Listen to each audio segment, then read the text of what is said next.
திமுகவை எதிர்த்து கட்சி தொடங்கிய வைகோ தற்போது அதே குடும்ப அரசியலின் வழியில் மதிமுக கட்சியை நடத்துவதாக கட்சி முன்னாள் நிர்வாகிகள் குற்றம் சாட்டி வருகின்றனர். மதிமுகவில் தற்போது கடுமையான உட்கட்சி பஞ்சாயத்து போய்கொண்டிருக்கிறது. கட்சியின் முக்கியமான தலைவர்களில் ஒருவர் மற்றும் வைகோவுக்கு நெருக்கமானவராக இருந்த மல்லை சத்யா மீது வைகோவை நேரடியாக பல்வேறு குற்றச்சாட்டுகளை முன்வைத்துள்ளார். இதனைத் தொடர்ந்து மல்லை சத்யா கட்சியில் நடைபெறும் சூழ்நிலைகளை ஓப்பனாகவே பேசி வருகிறார். வைகோ கூறுவது போல் மல்லை சத்யா கட்சியை விட்டு சென்றவர்களுடன் தொடர்பில் இருக்கிறார்.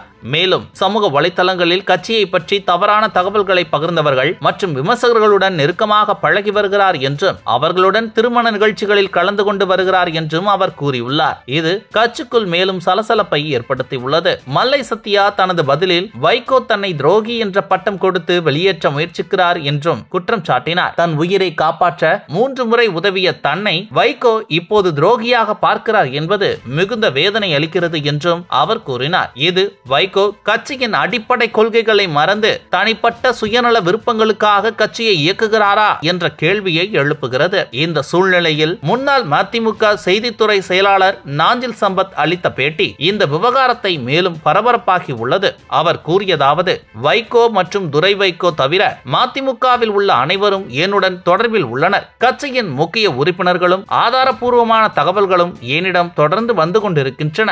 மதிமுக பாஜகவிடம் விலைக்கே கொடுக்கப்பட்டு விட்டது. துரை வைகோவுக்கு அதிகார பசி இருக்கிறது. தந்தையும் மகனும் சேர்ந்து கட்சியை தனிப்பட்ட சொத்தாக மாற்றியுள்ளனர். நாஞ்சில் சம்பத் மேலும் கூறியதாவது: கடந்த பாராளுமன்ற தேர்தலில் கட்சிக்காக நீண்டகாலமாக உழைத்தோர் எதிர்பார்த்த திருச்சி தொகுதி துரை வைகோவுக்கு ஒதுக்கப்பட்டது.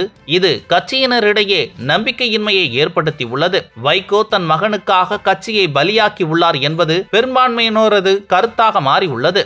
இதன் விளைவாக கட்சி தொண்டர்களும் முக்கிய உறுப்பினர்களும் வெளியேறி வருகின்றனர். இப்போது மதிமுகவில் உள்ளவர்களை 2 மினி பஸ்களில் ஏற்றிவிட முடியும் என்கிற நிலை ஏற்பட்டுவிட்டது. கட்சி தோல்விக்கு அழுத்தப்பட்டு விட்டதாகவும் அதன் முடிவுக்கு வைகோவே காரணம் என்றும் நாஞ்சில் சம்பத் கூறியுள்ளார். மேலும் துரை வைகோவுக்கு பலம் அளிக்கும் விதமாக மத்திய அமைச்சர் பதவிக்காகவும் துணை முதல்வர் பதவிக்காகவும் தேசிய ஜனநாயக கூட்டணியுடன் பேச்சுவார்த்தை நடத்தி முடிக்கப்பட்டுள்ளதாகவும் மதிமுக கட்சி விரைவில் இயங்க முடியாத நிலைக்கு தள்ளப்படுவதாகவும் அவர் கூறினார். இந்த விவகாரம் தொடரும் நிலையில் மல்லை சத்யாவின் திமுகவுடன் இணைய வாய்ப்பு குறித்து தகவல்கள் வெளிவந்து வருகின்றன. இதனால் மதிமுகவில் உள்ள மிச்ச உறுப்பினர்களும் திமுகவை நோக்கி நகர்வார்கள் என அரசியல் வட்டாரங்களில் எதிர்பார்ப்பு உருவாகி உள்ளது. மேலும் வைகோவிடம் 10,000 கோடி சொத்து இருப்பதாகவும் சம்பத் கூறியிருப்பது சர்ச்சையை கிளப்பியுள்ளது.